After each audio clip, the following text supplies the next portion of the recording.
हे बघू शकतात, भेळ खातात मुंबईकर, भेळ खातात.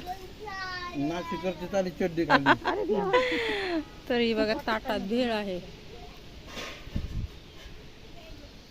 आणि हा रामेश्वर उभा राहून भेळ खातोय हातात घेऊन. हे आमचे भाऊसाहेब आहेत, भेळ खाते पिपरीकर पांचगे.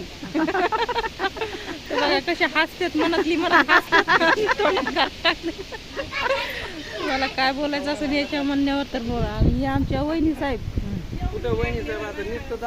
हा तर बोला ना काहीतरी.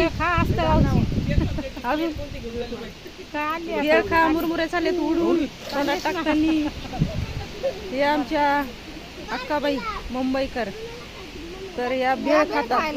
गावची भेळ लय छान आहे, या भारी चवदार आहे. वाट्यावरून आणली या. आता गाल्याला चटचलते म्हणा कुठे शिव्या पाहतो चटचलते.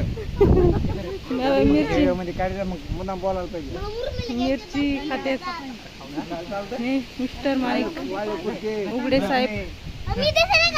हे पोरं तर बघा, हे पोरं भेळ खाते.